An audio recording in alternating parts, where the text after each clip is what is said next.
हाँ, English with Ajmal Khan YouTube channel से मैं मोहम्मद अजमल खान हूँ। आज 21 दिसंबर 2025 है और आज पंजाब भर के मुख्तलिफ शहरों में एसडीओ पैरा का इंग्लिश ऐसे का पेपर कंडक्ट हुआ। पेपर में अंदर 4 इंग्लिश ऐसे टॉपिक्स शामिल थे। मैं चारों टॉपिक्स को आज की इस वीडियो में डी कोड करूंगा कि चारों ऐसे के टॉपिक्स थे वो किस किस्म के टॉपिक्स थे। हर टॉपिक को मैं इंटरप्रेट करूंगा, उसकी उसको डी कोड करूंगा, उसको उसको डाइसेक्ट करूंगा, उसकी इंटरप्रिटेशन करूंगा। और हर टॉपिक के ऊपर मैं बताऊंगा कि इसमें किन किन एरियाज पे फोकस करना था, की एरियाज टू फोकस कौन से थे, कौन से इंपॉर्टेंट एरियाज को वहां पे कंसिडर करना चाहिए था, लिखना चाहिए था उनके ऊपर। और तीसरी बात कि हर टॉपिक के ऊपर मैं एक थीसिस स्टेटमेंट बनाऊंगा जो रिफ्लेक्ट करेगी कि पूरे ऐसे को आपने कैसे डेवलप करना था। Let me start.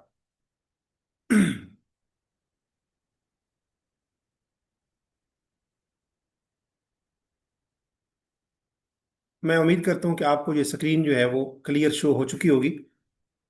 SDO para, sub divisional enforcement officer का आज पेपर हुआ इंग्लिश ऐसे का। पैरा का मतलब है Punjab enforcement and regulatory authority. 21 दिसंबर 2025 को आज पेपर कंडक्ट हुआ और पेपर के अंदर 4 टॉपिक्स पूछे गए। पहला टॉपिक था एडमिनिस्ट्रेटिव रिफॉर्मेशन और political strategy, the debate over new provinces in Pakistan. पहला टॉपिक ये था। दूसरा टॉपिक था foreign aid and economic stability. दूसरा और तीसरा टॉपिक था Pakistan looming water catastrophe, mismanagement, scarcity and threat to national security. और चौथा टॉपिक था the reemergence of Pakistan as a global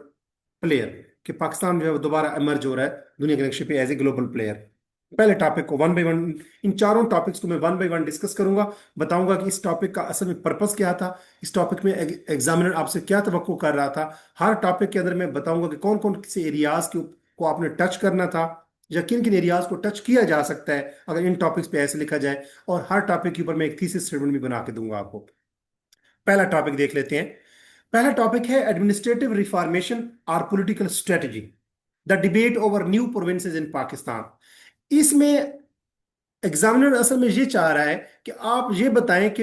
ये देखें, ये टॉपिक के अंदर पाकिस्तान का वर्ड लिखा हुआ है, ये पाकिस्तान सेंट्रिक कैसे है, तो इसमें पाकिस्तान की आपने डिस्कशन करनी है। तो इसमें एग्जामिनर ये चाहता है कि आप बताएं कि पाकिस्तान के अंदर ये जो न्यू प्रोविंसेस की डिबेट है, जैसे साउथ पंजाब के लोग कहते हैं कि हम सरायकिस्तान एक अलग सूबा बनाया जाना चाहिए, तो ये जो न्यू प्रोविंसेस की डिबेट या डिमांड है,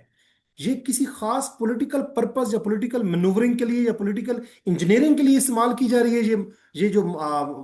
लोगों का डिमांड है, या वाकई ये कुछ गवर्नेंस के चैलेंजेस या एडमिनिस्ट्रेशन के कुछ प्रॉब्लम्स हैं उनको सॉल्व करने के लिए और एडमिनिस्ट्रेशन को की रिफॉर्मेशन के लिए ये प्रोविंसेस की डिमांड है। ये इसका पर्पस था, ये इसकी इंटरप्रिटेशन है। अब इस टॉपिक के अंदर, इस ऐसे के अंदर आपने बताना था कि जो न्यू प्रोविंसेस की डिमांड होती है वो कॉन्स्टिट्यूशन ऑफ पाकिस्तान 1973 का जो आर्टिकल 239 है उसके मुताबिक न्यू प्रोविंसेस बनाए जाते हैं।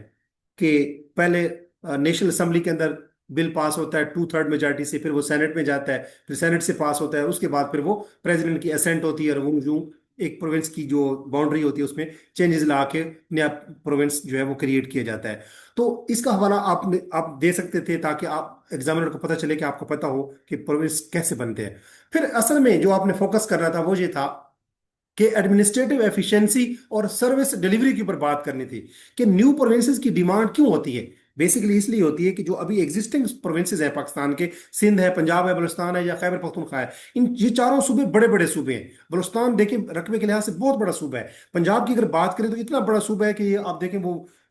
वाघा बॉर्डर से स्टार्ट होकर इधर चला जाता है रेंजर खान और उधर आगे राजनपुर तक। तो इतने जो बड़े सूबे हैं यहाँ पे गवर्नेंस के मसाइल हैं, एडमिनिस्ट्रेशन के मसाइल हैं, एडमिनिस्ट्रेटिव एफिशिएंसी नहीं है उतनी, और सर्विस डिलीवरी जो जो पब्लिक सर्विस के जो इदारे हैं, जो भी इदारे हैं पाकिस्तान के अंदर जितने भी इदारे हैं जिनका मकसद पब्लिक वेलफेयर है, लोगों को जस्टिस प्रोवाइड करना है, लोगों को सर्विसेज प्रोवाइड करना है, तो सर्विस डिलीवरी को इंप्रूव करने के लिए, एडमिनिस्ट्रेटिव एफिशिएंसी को इंश्योर करने के लिए इन सूबों की जरूरत होती है। अब इसमें आप ये भी बात कर सकते थे कि पंजाब, सिंध, बलूचिस्तान और खैबर पख्तूनख्वा के अंदर ये सूबे चूंकि बड़े बड़े हैं तो यहाँ पे गवर्नेंस चैलेंजेस हैं, जैसे मैं पहले बयान कर चुका हूँ। इसी तरह आप ये भी बात कर सकते थे केस स्टडी दे सकते थे कि साउथ पंजाब के लोग कहते हैं कि अलहदा सूबा चाहिए, हजारा प्रोविंस वाले कहते हैं कि हमें अलहदा सूबा चाहिए, बहावलपुर वाले लोग कहते हैं कि हमारा अलहदा सूबा हो। तो ये जो केस स्टडीज हैं, आप देखिए बहावलपुर एक पूरी रियासत रही है पाकिस्तान से पहले, फिर इसमें सबसे ये पहली रियासत थी जिसने पाकिस्तान को पाकिस्तान के साथ इलाहा किया, कायदे आजम के साथ उनके नवाब ने इलाहा किया। तो ये सूबे चाहते हैं कि हमारी यहाँ पे अलहदा प्रोविंसेस बनाए, ताकि हमारे यहाँ पंजाब जो एडमिनिस्ट्रेटिव एफिशिएंसी है वो उसको इम्प्रूव किया जाए, गवर्नेंस के चैलेंजेस को मिटिगेट किया जाए और सर्विस डिलीवरी को इम्प्रूव किया जाए। इसी तरह आप बता सकते हैं कि फिजिकल वायबिलिटी बढ़ती है और रिसोर्स डिस्ट्रीब्यूशन से एफिशिएंसी बढ़ती है, किसके अंदर, एडमिनिस्ट्रेशन के अंदर, गवर्नेंस के अंदर और पब्लिक सर्विस डिलीवरी में। कि जब नए प्रोविंस बनते हैं तो एक मखसूस एरिया के जो वसाइल होते हैं वो उसी एरिया के मसाइल को ख़त्म करने के लिए इस्तेमाल होते हैं। ऐसा नहीं होता, जैसे कि आप देखें कि पाकिस्तान पहले एक वन यूनिट था, तो जो मशरकी पाकिस्तान था वहाँ के लोग जो जो आजकल बांग्लादेश बन चुके हैं 1971 के बाद, वो चाहते थे कि हमारे वसाइल जो है, यानी कि पटसन वहाँ से पैदा होती है। शेख मुजीबुर रहमान के बारे में मशहूर है कि वो जब उसने पाकिस्तान का विजिट किया, ये अभी तक पाकिस्तान वन यूनिट था उस टाइम, तो वो जब पाकिस्तान एयरपोर्ट पे पाकिस्तान इस्लामाबाद में उतरा, एयरपोर्ट से उतर के इस्लामाबाद में आया, तो उसने कहते हैं इस्लामाबाद की सड़कों पे सजदा कर दिया था। और जब वो वापस गया बांग्लादेश में, जो आजकल बांग्लादेश है, उस टाइम तो वो ईस्ट पाकिस्तान था, जब वो वहां पे गया तो उसने तकरीर की और उसने कहा कि इस्लामाबाद की सड़कों से मुझे पटसन की बू आ रही थी। अब पटसन फसल जो है वो वहां पैदा होती थी ईस्ट पाकिस्तान में। तो उसने कहा कि वसाइल हमारे हैं और वो इस्तेमाल कहाँ हो रहे हैं, वेस्ट पाकिस्तान में। तो इसी तरह जो आजकल प्रोविंसेस की डिमांड है उसका पर्पस भी यही है कि बलूचिस्तान के लोग कहते हैं कि गैस हमारे इलाकों से निकलती है, इस्लामाबाद ये लाहौर में इस्तेमाल ये लाहौर और इस्लामाबाद में होती है, यानी कि इस पंजाब में इस्तेमाल होती है, हमें रॉयल्टी नहीं मिलती, हमारे यहाँ डेवलपमेंट नहीं है इतनी। इसी तरह जो सराइकी लोग, जो जो साउथ पंजाब के लोग हैं, वो ये कहते हैं कि जब भी कोई हमारे एरियाज, वो कहते हैं कि जो जो जॉब्स आती हैं उसमें अपर पंजाब के लोग जो हैं वो जॉब्स ज़्यादा हासिल कर लेते हैं और उनको वहाँ पे ज़्यादा ब्रिज ओवर बन जाते हैं, फ्लाई ओवर बन जाते हैं, वहाँ पे रेलवे ट्रैक्स बन जाते हैं, वहाँ पे मतलब डेवलपमेंट के इनिशिएटिव्स होते हैं। तो तमाम जो प्रोविंसेस हैं वो ये चाहते हैं कि फिजिकल वायबिलिटी बढ़ेगी, यानी कि फिजिकल, कहते हैं आप कह सकते, फिजिकल वायबिलिटी का मतलब है प्रॉफिटेबिलिटी और फिजिकल का मतलब है माली। तो जब अलग अलग प्रोविंस बनेंगे तो उनकी वो माली तौर पे खुद मुख्तार होंगे, यानी फाइनेंशियली फिजिकली वो सेल्फ रिलायंट सेल्फ डिपेंडेंट होंगे और हर प्रोविंस अपने वो प्रॉफिटेबल हो जाएगा, उसके अंदर इकोनॉमिक स्टेबिलिटी आएगी। तो अगर अलग अलग प्रोविंसेस बनाए जाए तो वहां पे जो उस इलाके के जो रिसोर्सेज होंगे, उसके महदूद रिसोर्सेज होंगे, मखसूस, सॉरी नॉट महदूद, उस एरिया के, जैसे जब भी कोई बजट पास होता है तो जब साउथ पंजाब अलहदा प्रोविंस बन जाएगा तो उसका अपना रिसोर्सेज होंगे, वो अपने रिसोर्सेज पे डिपेंड करेगा। न कि ऐसा कि जो साउथ पंजाब के लोग हैं वो देखते रहेंगे कि जो पंजाब का कैपिटल आपको पता है कि लाहौर है, कि लाहौर से हमें कौन सी कोई खैरात मिलेगी कि तब जाके हमारे यहाँ इनिशिएटिव स्टार्ट होंगे, डेवलपमेंट के प्रोजेक्ट स्टार्ट होंगे। तो जब न्यू प्रोविंसेस बनेंगे तो फिजिकल वायबिलिटी बढ़ेगी, हर प्रोविंस जो है वो उसके अंदर इकोनॉमिक स्टेबिलिटी आएगी और हर हर प्रोविंस के अंदर क्या होगी, रिसोर्स की प्रॉपर रीडिस्ट्रीब्यूशन होगी। इसी तरह आखिर पे आप ये बात भी कर सकते थे इस ऐसे के अंदर कि अगर नए प्रोविंस बनेंगे तो फेडरेशन पे क्या फर्क पड़ेगा। जब भी कोई नए प्रोविंस की बात होती है तो फेडरल,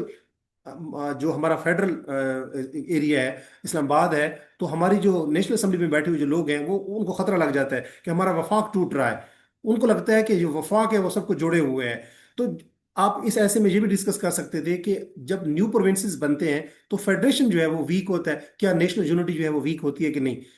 क्योंकि सिंध के लोग अलहदा हो जाएंगे, पंजाब के लोग अलहदा हो जाएंगे, बलोची जब अलहदा हो जाएंगे, पख्तून अलहदा हो जाएंगे, पंजाबी अलहदा हो जाएंगे, तो उससे उनको लगता है कि यूं डिविजन्स पैदा हो रही हैं, सोशल कोहेजन खत्म हो रहा है, सोशल फैब्रिक बिखर रहा है और नई नई वॉइसेस बन रही हैं और नए हर सूबे के लोग अलहदा हो जाएंगे और जो फेडरेशन उनको लगता है कमजोर हो जाएगा, पाकिस्तान की नेशनल यूनिटी पे या नेशनल यूनिटी या नेशनल सिक्योरिटी या नेशनल सोवरेनिटी जो है वो मुतासर होगी। इस पे भी आप बात कर सकते थे। मैंने इस टॉपिक पे एक थीसिस स्टेटमेंट बनाई है, जरा देखिए। The debate over new provinces in Pakistan lies at the intersection of administrative necessity and political strategy। कि पाकिस्तान के अंदर जो नए सूबों की जो डिबेट या डिमांड है वो कहाँ लाया करती है, वो एक उस संगम पे लाया करती है जिसके एक साइड पे क्या है, एडमिनिस्ट्रेटिव नेसेसिटी है, दूसरी साइड पे क्या है, पॉलिटिकल स्ट्रेटजी है। यानी कि कुछ पॉलिटिकल पार्टीज भी चाहती हैं कि हमारा वोट बैंक महफूज हो जाए, पॉलिटिकल इंजीनियरिंग के लिए उनके अपने सियासी मकासद हैं, उनके लिए भी वो न्यूज़ सूबे डिमांड करते हैं। लेकिन दूसरी तरफ अगर देखा जाए तो एडमिनिस्ट्रेटिव एफिशिएंसी भी है कि अगर न्यू सूबे बन जाएंगे, न्यू प्रोविंसेस बन जाएंगे, तो वहाँ गवर्नेंस के मसाइल खत्म होंगे, वहाँ एडमिनिस्ट्रेशन के मसाइल खत्म होंगे, वहाँ पब्लिक सर्विस डिलीवरी इंप्रूव होगी। तो इसको हम कह सकते हैं एडमिनिस्ट्रेटिव नेसेसिटी, कि इंतजामी तौर पे ये जरूरी हो गया है कि न्यू प्रोविंसेस बनाए जाए। तो ये एडमिनिस्ट्रेटिव नेसेसिटी है, और ये पॉलिटिकल इंजीनियरिंग पर्पस के लिए पॉलिटिकल गेम्स है मखसूस पार्टी पॉलिटिकल पार्टीज के। तो इन दोनों का दरमियान में जो जो दरमियान में है, जो संगम है इनका, वहां पे लाया करता है, इस इंटरसेक्शन के ऊपर लाया करता है कौन सी चीज, न्यू प्रोविंसेस की डिमांड या डिबेट के। पॉलिटिकल पर्पस भी हो सकते हैं पॉलिटिकल पार्टीज के नए प्रोविंसेस की डिमांड या डिबेट के पीछे, लेकिन ये एडमिनिस्ट्रेटिव रिफॉर्मेशन या एडमिनिस्ट्रेटिव गवर्नेंस या एडमिनिस्ट्रेशन पब्लिक सर्विस को इंप्रूव करने के लिए, पब्लिक सर्विस डिलीवरी को इंप्रूव करने के लिए, एडमिनिस्ट्रेटिव एफिशिएंसी को इंप्रूव करने के लिए भी न्यू प्रोविंसेस की डिमांड है। अब इस इन दोनों चीजों की, क्योंकि ये जो न्यू प्रोविंसेस की डिमांड है, ये इन दोनों चीजों के दरमियान में मौजूद है, तो ये किस चीज की मुतकाजी है, ये इस चीज की मुतकाजी है कि कॉन्स्टिट्यूशनल प्रूडेंस दिखाई जाए, कि हमारा कॉन्स्टिट्यूशन जो पाकिस्तान का है 1973, वो क्या कहता है, उसको उसको प्रूडेंटली देखा जाए, स्टडी किया जाए, और न्यू प्रोविंसेस अगर बनाए जाए तो उस वक्त बनाए जाए जब वाकई उसकी जरूरत हो, और एक पूरा प्रोसेस फॉलो किया जाए आर्टिकल 239 के मुताबिक, कि नेशनल असेंबली में 2/3 मेजोरिटी से बिल पास होगा, फिर वो सेनेट में जाएगा, फिर उसके ऊपर प्रेसिडेंट उसको असेंट करेगा। इसी तरह जो न्यू प्रोविंसेस की डिमांड या डिबेट है, वो इस चीज़ की मुतकाजी है, वो इस चीज़ का तकाजा करती है कि इकोनॉमिक वायबिलिटी को इंश्योर किया जाए, कि नए प्रोविंसेस इसलिए बनाए जाए ताकि हर सूबे के अंदर मुआशी इस्तेहकाम या मुआशी फायदा हो उस मुल्क को, वो मुल्क इकोनॉमिकली इंडिपेंडेंट हो जाए, वो प्रोविंस इकोनॉमिकली इंडिपेंडेंट हो जाए। इसी तरह नेशनल कंसेंसस भी हो। ऐसा नहीं है कि अगर सराइकी सूबा बन जाए तो वो बाकी पंजाबी बलोची जो बाकी जो हमारी आबादी है उनसे कोई कंसल्ट ही ना किया जाए, बल्कि बाकी जो एमएनएज एमपीएज हैं, बाकी इलाकों के जो लोग हैं, उन वॉइसेस को भी शामिल किया जाए। तो जो न्यू प्रोविंसेस की डिमांड है, डिबेट है, वो इस चीज़ की मुतकाजी है कि वो सिर्फ पॉपुलिस्ट मनूवरिंग के लिए या पॉलिटिकल इंजीनियरिंग के लिए नए सूबे न बने, बल्कि नेशनल कंसेंसस के थ्रू कॉन्स्टिट्यूशनल प्रूडेंस, यानी कि जो कॉन्स्टिट्यूशन के जो प्रोसेस है उनको फॉलो करके, और इकोनॉमिक वायबिलिटी के लिए, यानी कि मुआशी इस्तेहकाम के लिए जो है न्यू प्रोविंसेस बनाए जाए। इसी तरह दूसरा टॉपिक जो पूछा गया, उसका नाम था आज के एसटीयू पैरा के इंग्लिश ऐसे के पेपर में, वो था foreign aid and economic stability, कि जो बैरूनी इमदाद होती है उसका और इकोनॉमिक स्टेबिलिटी, यानी कि मुआशी इस्तेहकाम का क्या ताल्लुक है। तो ये जो है, इस टॉपिक के अंदर बेसिकली एग्जामिनर ये पूछना चाहता है कि आप फॉरेन एड जो है, जो फॉरेन एड है, आप देखें इस टॉपिक के अंदर अगरचे पाकिस्तान का वर्ड नहीं है, तो आप यहाँ पे पाकिस्तान का वर्ड हटा सकते हैं, क्योंकि इस टॉपिक के अंदर पाकिस्तान का वर्ड नहीं है। तो आप पाकिस्तान की केस स्टडी इसमें दे सकते हैं, लेकिन आप इसकी इसकी इंटरप्रिटेशन ये है कि आप फॉरेन जो इन्फ्लुएंस, जो एड है, जो बैरूनी कर्जे हैं, वो कैसे मुआशी इस्तेहकाम को मुतासर करते हैं। बैरूनी जो कर्जे होते हैं, अगरचे जो फॉरेन एड होती है उससे शॉर्ट टर्म रिलीफ मिलता है, लेकिन इससे डिपेंडेंसी रिस्क बढ़ जाता है, कि एक मुल्क जो है वो डिपेंडेंट हो जाता है, उसके अंदर डिपेंडेंसी सिंड्रोम पैदा हो जाता है, कि वो डिपेंड करता रहता है फिर फॉरेन एड्स के ऊपर, कि बैरूनी इमदाद आएगी तो हमारा मुल्क चलेगा। तो ये जनरल टॉपिक है, इसमें पाकिस्तान का वर्ड नहीं था, लिहाजा इसको हम इसको जनरल ही रखेंगे। तो इसमें पहली बात आपने ऐसे में डिफाइन करना था कि फॉरेन एड है क्या, जो बैरूनी इमदाद होती है। वो बायलेटरल भी हो सकती है, एक मुल्क जब दूसरे मुल्क को इमदाद देता है। मल्टीलेटरल भी हो सकता है, जिसमें काफी सारे मुल्क मिलके एक मुल्क को इमदाद दे रहे होते हैं, जब काफी मुल्कों के दरमियान में जब फॉरेन एड जो है वो एक्सचेंज हो रही होती है, तो उसको मल्टीलेटरल कहते हैं, फॉरेन एड। और आईएमएफ जब मुल्क वो किसी मुल्क को कर्जे देता है, जब जब किसी मुल्क को ग्रांट्स दी जाती हैं, किसी मद में भी, किसी सेक्टर में भी, तो उसको हम फॉरेन एड कहते हैं। फिर आपने बताना था कि बैलेंस ऑफ पेमेंट के अंदर क्या रोल है इसका, कि जब फॉरेन एड आती है तो बैलेंस ऑफ पेमेंट पे क्या फर्क पड़ता है। फिर आप डेट सर्विसिंग की बात कर सकते थे। डेट सर्विसिंग ये होता है कि जब कोई मुल्क कर्जे लेता है, तो जब वो फॉरेन एड लेता है तो वो बैरूनी मुल्क से ली गई इमदाद को अपने पुराने कर्जे वापस करने के लिए इस्तेमाल कर देता है। इसको डेट सर्विसिंग कहते हैं। इसी तरह डेवलपमेंट प्रोजेक्ट्स भी इस्तेमाल हो स्टार्ट हो सकते हैं, कि कुछ मुल्क जो है वो कर्जे लेते हैं तो उससे वो अपने पुल बनाते हैं, रेलवे से ट्रैक्स बनाते हैं, हेल्थ सेक्टर के अंदर इनिशिएटिव स्टार्ट करते हैं। तो डेवलपमेंट प्रोजेक्ट्स के लिए भी हेल्पफुल होता है फॉरेन एड। फिर आपने ए डिपेंडेंसी थ्योरी की आप बात कर सकते थे। एक पहले इकोनॉमिक्स के अंदर एक थ्योरी है जिसको था नाम है मॉडर्नाइजेशन थ्योरी, कि आज के जो डेवलप कंट्रीज हैं वो कुछ ऐसी डेवलपमेंट की स्टेजेस को क्रॉस करके गए हैं जिन स्टेजेस को आज के डेवलपिंग कंट्रीज ने क्रॉस करना है। यानी आज की डेवलपिंग कंट्रीज अगर कुछ डेवलपमेंट की स्टेजेस को क्रॉस करेंगे तो वो डेवलप कंट्रीज बनेंगी। या बाल फास दीगर जो आज की डेवलप कंट्रीज हैं वो प्रिमिटिव वर्जन है बेसिकली आज की डेवलपिंग कंट्रीज का। कि आज की डेवलप कंट्री जैसे अमेरिका है, जैसे यूके है, जैसे जापान है, तो आज की जो डेवलप कंट्रीज हैं बेसिकली, एक वक्त था कि वो डेवलपिंग कंट्रीज थी। उन्होंने कुछ इकोनॉमिक की स्टेजेस को क्रॉस किया, कुछ डेवलपमेंट की स्टेजेस को क्रॉस किया, और फिर वो डेवलप कंट्रीज बने। तो मॉडर्नाइजेशन थ्योरी ये कहती है कि कुछ खास स्टेजेस हैं, कुछ खास इनिशिएटिव्स हैं, उनको करते करते एक डेवलपिंग कंट्री क्या बन जाता है, डेवलप कंट्री बन जाता है। लेकिन वर्ल्ड वॉर 2 के बाद 1960s में एड डिपेंडेंसी थ्योरी आई। इस थ्योरी के जो प्रोपोनेंट्स हैं, जो इस थ्योरी को जिन्होंने पास किया, वो ये कहते हैं कि जब एक मुल्क, इस थ्योरी के जो प्रोपोनेंट्स हैं वो ये कहते हैं कि जो कोई डेवलपिंग कंट्री है, वो जरूरी नहीं है कि कल का डेवलप कंट्री हो, बल्कि डेवलपिंग कंट्रीज इसलिए डेवलपिंग कंट्रीज हैं या अंडर डेवलप हैं क्योंकि उनके पास, उनके सिस्टम के अंदर, उनके मुल्क के अंदर कुछ ऐसे इंफ्रास्ट्रक्चर्स हैं, कुछ ऐसे फीचर्स हैं, कुछ ऐसे लूप होल्स हैं, लैकुनाज हैं, या कुछ ऐसे सिस्टमेटिक फेलियर्स हैं वहां पे, कि वो मुल्क जो है वो फॉरेन एड पे डिपेंड करता रहता है और जो डेवलपिंग ही रहता है। तो एड डिपेंडेंसी थ्योरी ये कहती है कि जो आज के डेवलपिंग कंट्रीज हैं वो फॉरेन एड पे डिपेंड करते रहते हैं, लिहाजा वो डेवलपिंग ही रहते हैं। और जो कोई country aid developing aid dependency theory ये भी कहती है कि जो कोई कंट्री एड पे डिपेंड करता है तो वो सेल्फ रिलायंट नहीं हो पाता, वो डिपेंड करता रहता है, वो पैरासाइटिक रोल शो करता रहता है किसी दूसरे मुल्क की इमदाद के ऊपर। तो जो एड डिपेंडेंसी थ्योरी है वो ये कहती है कि जब किसी मुल्क को फॉरेन एड दी जाए तो वो सेल्फ रिलायंट नहीं बन पाता, वो कंट्री सेल्फ सफिशिएंट नहीं बन पाता, बल्कि वो हमेशा आईएमएफ पे, वर्ल्ड बैंक पे, डब्ल्यूएचओ पे, या किसी दूसरे कंट्री पे, या किसी और एनजीओ पे, या किसी और प्राइवेट इदारे के ऊपर डिपेंडेंट ही रहता है, और वो यूं पैरासाइटिक रहता है और वो अंडर डेवलप रहता है। इसी तरह आप इस ऐसे में ये बात भी कह सकते थे कि फॉरेन एड के ऊपर कोई मुल्क सरवाइव कर सकता है या उस मुल्क के अंदर स्ट्रक्चरल रिफॉर्म की जरूरत है। तो डेफिनेटली एवरीवन नोज के फॉरेन एड के ऊपर कोई मुल्क डिपेंड हमेशा नहीं कर सकता। उसकी सर्वाइवल के लिए जरूरी है कि अब मुल्क जो है, अगर वो फॉरेन एड लेते भी हैं तो वो शॉर्ट टर्म रिलीफ हासिल करके अपने मुल्क के अंदर ऐसी इकोनॉमिक रिफॉर्म्स, ऐसी पॉलिटिकल रिफॉर्म्स लेके आए, ऐसी स्ट्रक्चरल रिफॉर्म्स लेके आए कि वो फॉरेन एड के ऊपर डिपेंड ना करें, ताकि डिपेंडेंसी सिंड्रोम खत्म करें, अपनी सेल्फ वो जो फॉरेन एड के ऊपर डिपेंडेंस है वो खत्म करें। इस ऐसे में आप ये बात भी कर सकते थे कि जो दुनिया के जो बड़े बड़े इदारे हैं, जैसे जो बड़े बड़े ममालिक हैं, और बड़े बड़े जो इदारे हैं जैसे आईएमएफ है, और जो बड़े बड़े मुल्क हैं जैसे यूएस की बात मैं कर रहा हूँ, तो वो मुल्क ऐसी कंडीशन लगाते हैं, वो जब फॉरेन एड देते हैं तो वो ऐसी कंडीशन लगाते हैं कि जो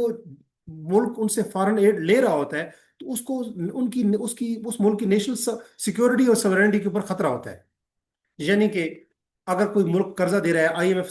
यूएसए अगर कर्जा दे रहा है, या आईएमएफ का इदारा अगर कर्जे दे रहा है, आपको पता है आईएमएफ को कंट्रोल अमेरिका ही करता है, तो वो कहते हैं कि आपने मुलाजमीन की तनख्वाहें इतनी कम कर दें, आप जो, वो इवन कि वो ये भी कह सकते हैं कि आपका जो अटोमिक रिजर्व्स हैं हम उन तक एक्सेस दें, या ये प्रोजेक्ट्स आप स्टार्ट करें, ये प्रोजेक्ट्स आप खत्म कर दें। तो वो डिक्टेट करते हैं। तो उससे क्या होता है, वो ऐसी कंडीशंस लगाते हैं फॉरेन एड के साथ कि किसी मुल्क को जो डेवलपिंग कंट्री तो उसको फॉरेन एड देते हैं, लेकिन साथ ऐसी कंडीशन लगाते हैं कि उस मुल्क के लिए जो फॉरेन एड ले रहा होता है, जो उसका रेसिपिएंट होता है, उस मुल्क के लिए नेशनल सिक्योरिटी या नेशनल सॉवरेनिटी के मसाइल, कंसर्न पैदा हो जाते हैं। तो फॉरेन एड जो है that leads toward sovereignty concerns for aid seeking countries. इसी तरह आप ये बात कर सकते थे इस ऐसे के अंदर, और बात की जा सकती है इस टॉपिक के अंदर, कि जो फॉरेन एड है उससे गवर्नेंस के मसाइल पैदा होते हैं, मजीद गवर्नेंस इंप्रूव नहीं होती। क्यों? क्योंकि जब फॉरेन एड आती है, इजी कम इजी गो, जब उनको इजीली जब पैसा मिल जाता है तो उसको वो मिस यूज करते हैं, करप्शन करते हैं, चाहे वो पॉलिटिकल लीडर्स हों, चाहे वो मिलिट्री लीडर्स हों। तो जब फॉरेन एड जब आती है, इजी कम इजी गो वाली बात है कि जब वो उसको कमाने के लिए, क्योंकि हमारी मेहनत नहीं लगी होती, वो जब पैसा उधार का पैसा आता है, फॉरेन एड जब आती है तो उसको करप्शन, उसमें करप्शन होती है, मिस यूज ऑफ रिसोर्सेज होता है, miss use of foreign add होती है, और यूं गवर्नेंस के प्रॉब्लम मजीद बढ़ जाते हैं। यूं जो कंट्री फॉरेन एड के ऊपर डिपेंडेंट होता है वो उसके अंदर एडमिनिस्ट्रेटिव एफिशिएंसी कम होती है, उसके अंदर गवर्नेंस के चैलेंजेस बढ़ जाते हैं। वो कंट्री जो है वो हमेशा डिपेंडेंसी सिंड्रोम का शिकार रहता है, हमेशा जो है वो कंट्री कभी भी सेल्फ रिलायंट नहीं हो पाता, हमेशा वो डिपेंडेंट रहता है डोनर कंट्री के ऊपर, जो कंट्री उसको इमदाद देता है। इसी तरह आप इस ऐसे के अंदर ये भी डिस्कस कर सकते थे, कुछ कंट्रीज का हवाला दे सकते थे एक ऐसी केस स्टडी का, कि जिन ममालिक ने फॉरेन एड को लिया, उससे शॉर्ट टर्म बेनिफिट हासिल किए, रिलीफ हासिल किया, लेकिन अपने मुल्क में ऐसी इकोनॉमिक, स्ट्रक्चरल और पॉलिटिकल रिफॉर्म्स लेके आए कि उससे फिर उन्होंने फॉरेन एड के ऊपर डिपेंडेंस खत्म कर दी, यानी सक्सेस स्टोरीज का भी हवाला आप दे सकते थे। इसी टॉपिक के ऊपर मैंने एक थीसिस स्टेटमेंट बनाई है, जरा देखें। और थीसिस स्टेटमेंट है कि foreign add can provide short term economic stability, कि फॉरेन एड अगरचे शॉर्ट टर्म इकोनॉमिक स्टेबिलिटी या टेम्पोरेरली आप कह सकते हैं, इंस्टेंटेनियसली आप कह सकते हैं, मखसूस टाइम के लिए, कम टाइम के लिए मुआशी इस्तेकाम अगरचे दे सकती है, जिसको हम इकोनॉमिक रिलीफ भी कह सकते हैं, शॉर्ट टर्म इकोनॉमिक रिलीफ। लेकिन विदाउट स्ट्रक्चरल रिफॉर्म के बगैर, फिजिकल डिसिप्लिन के बगैर और इंस्टीट्यूशनल स्ट्रेंथन यानी कि इदारों को मजबूत किए बगैर, ये जो फॉरेन एड है इसके बारे में खतरा है, it risk perpetuating dependency rather than sustainable growth. कि खतरा है कि अगर फिजिकल डिसिप्लिन को इंश्योर ना किया जाए, स्ट्रक्चरल रिफॉर्म ना लाई जाए और इंस्टीट्यूशंस को मजबूत या स्ट्रेंथन ना किया जाए, तो खतरा होता है कि जो फॉरेन एड है ये डिपेंडेंसी को मजीद बढ़ा देगी, न कि सस्टेनेबल ग्रोथ को ये इंश्योर करती है। तो होपफुली आपको इस टॉपिक की भी समझ आ गई होगी कि हमने क्या क्या लिखना था। यानी आपने इस टॉपिक, इस ये थीसिस स्टेटमेंट बता रही है कि इस टॉपिक के अंदर आपने फॉरेन एड के शॉर्ट टर्म इकोनॉमिक बेनिफिट्स पे बात करनी थी।